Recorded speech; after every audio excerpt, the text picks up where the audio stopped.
Brooke, what's up, man? What a fantastic night tonight, huh? Another night, man. Another successful night of connection and truth. Good stuff. Yeah, it was great. So our topic tonight was what are you going to do in 22? And I really thought we had some really good discussion, and some guys had some really profound stuff that they're going to focus on in 22. Is that kind of what you were thinking? Yeah, I think anytime that they talked about being outwardly focused or purpose driven or mission, it was like a sweet spot. It just resonates with you as like, yep, that's it right there. That's the right answer. He's on to something big. That's right. That's right. Funny how that works when it's good to take a look within ourselves, but if we get too caught up in ourselves for too long and we're not doing that outer focus, that connecting, that mentoring, that helping other people, something's lacking. And over time, that becomes a problem. So, yeah, it was like, Brooke, every time a man talked about mentoring someone else, coaching, helping, serving, they almost seemed to like light up, didn't they? Yeah. Um, and it's beautiful to see a man in that spot.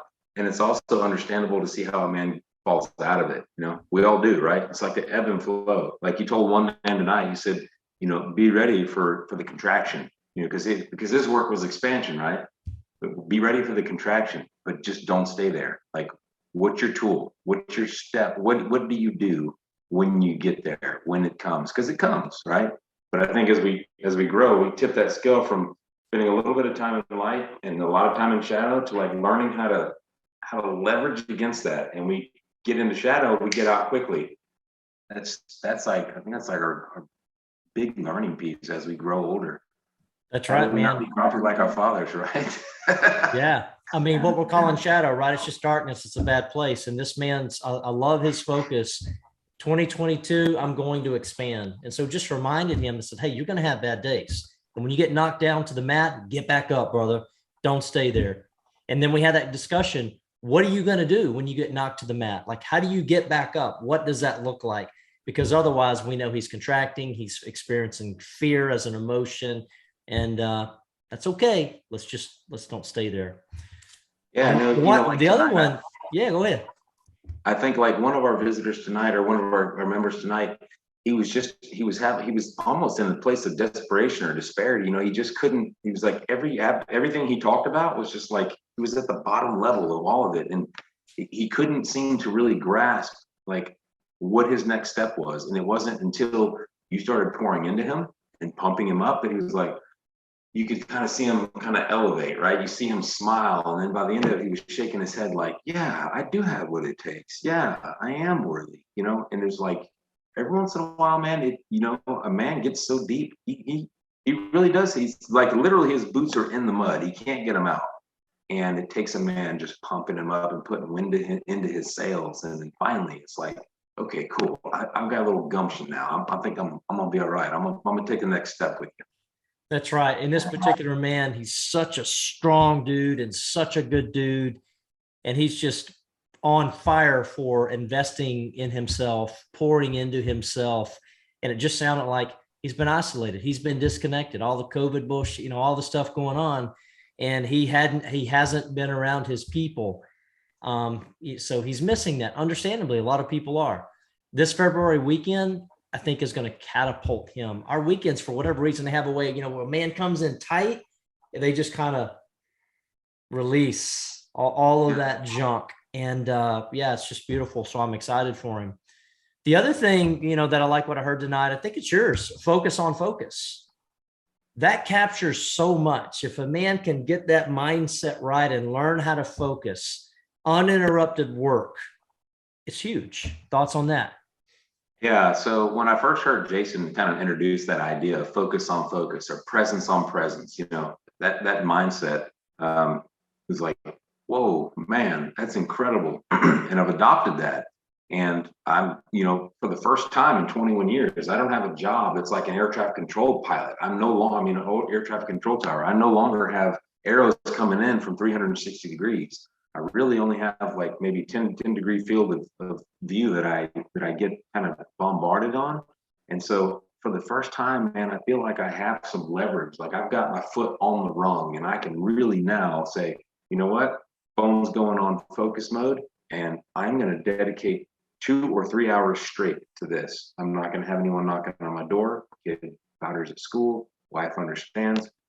I'm not missing anything. It's not costing me any money to not answer any phones or texts or whatever, right? So that deep, intentional, very focused and purposeful work, getting it all done, because I have a real tendency after training myself for 21 years to respond to every single thing that happens. And all of a sudden I've got 12 things going on and I'm not doing any of them, right? I'm like kind of putting a little paint on this wall and a little paint on this wall, and I haven't finished any damn walls, right? That's a horrible way to live. And it started bleeding into every part of my life. And I became like, man, I felt so fragmented, right? And so now with this new approach, like, holy crap, man, I finally feel like I'm on top of something, and I don't feel like a scatterbrain, like monkey mind, like you say, right?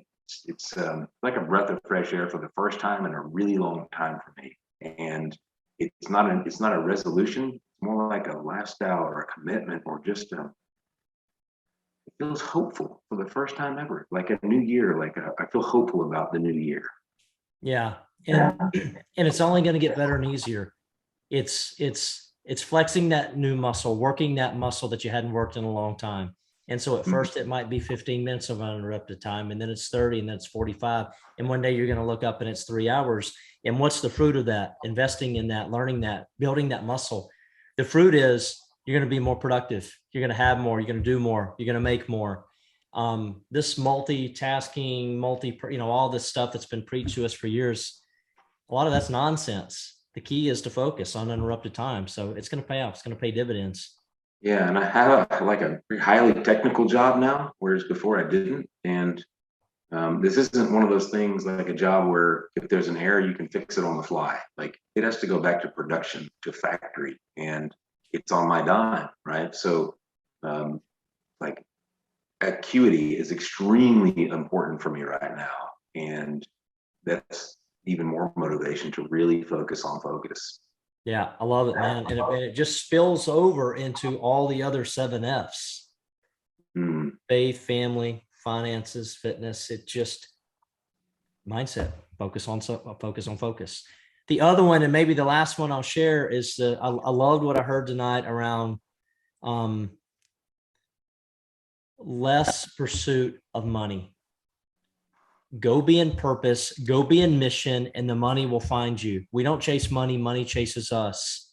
Less pursuit of money. Nothing wrong with making money. Let's go make money. Let's be abundant. Let's share, etc. But let's don't chase money.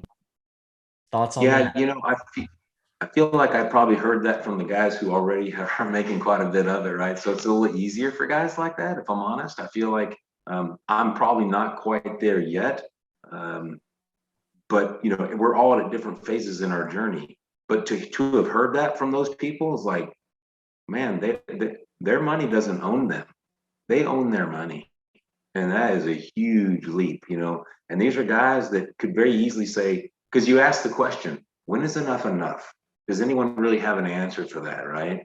And it would be very easy for a man who's in his 30s and is already a multi-millionaire to say, nope, it's not enough. I got to do more. It can become addiction, a lifestyle, right? But to hear them say that at such a young age is like, man, that's great. It's the mindset of generosity and benevolence and focus on family and things like that. It makes me feel good. Those guys are focused on giveaway, right?